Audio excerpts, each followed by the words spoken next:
This video illustrates the concept of gang stalking.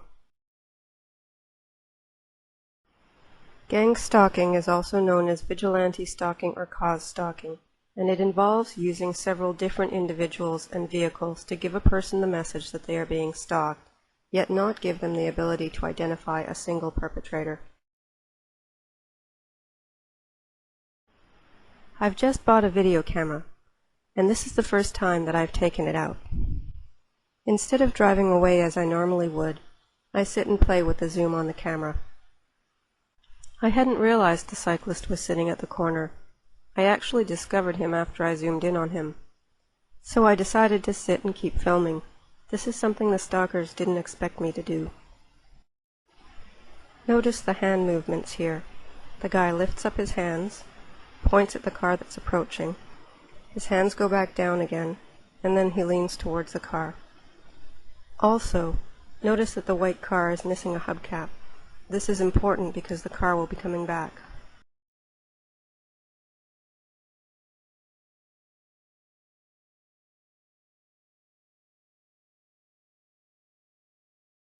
As the ladies approach the corner, there's no indication that they know the guy until they get close to him. Watch as the blonde woman walks toward him, and obviously he says something to her, and she turns around and looks in my direction. The other woman seems to stop herself from turning around completely. The blonde woman points at me. Watch now as the guy on the bike signals someone else.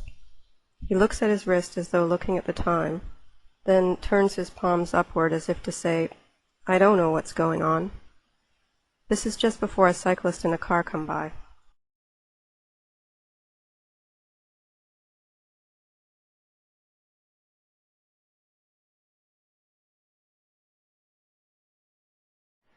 In my case, cars, cyclists, and pedestrians are used when I leave the house, and also when I'm coming back to the house.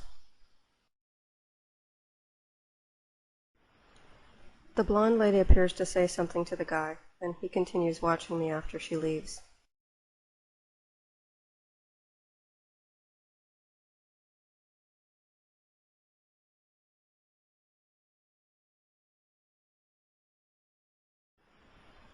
At this point, he scoots down a little so that he's more concealed by the trees.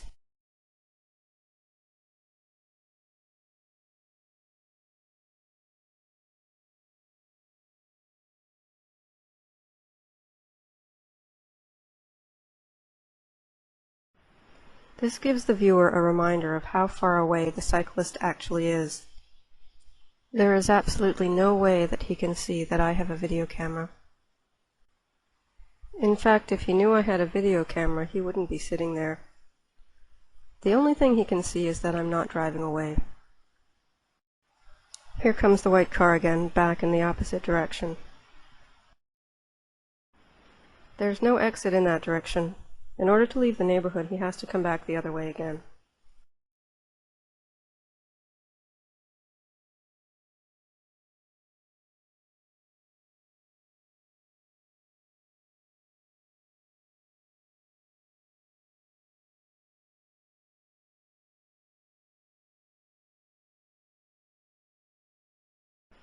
And now a third cyclist is about to approach. And as soon as he comes around the corner, he looks at me, and keeps watching me the entire time. After he gets on his bike, he actually rides up the wrong side of the street. It looks like he's trying to figure out what I'm doing. At the end of this video, you'll see a picture of what I looked like to them.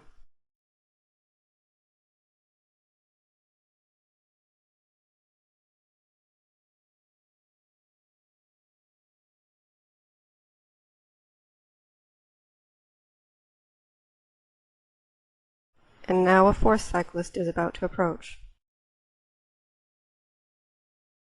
And here comes the same white car a third time.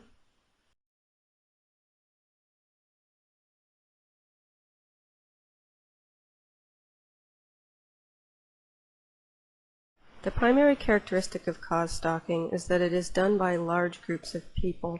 A target will always be followed, but he is unlikely to see the same stalkers very often. The cyclist has now left.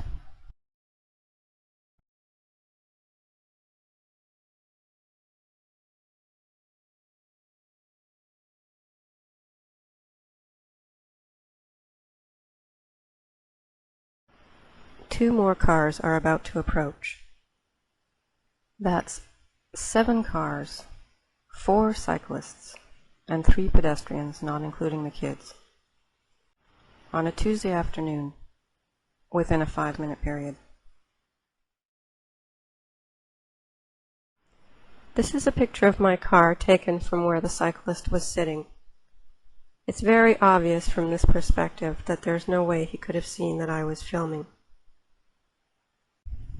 So this begs the question, what were all those people looking at? What was so interesting to them?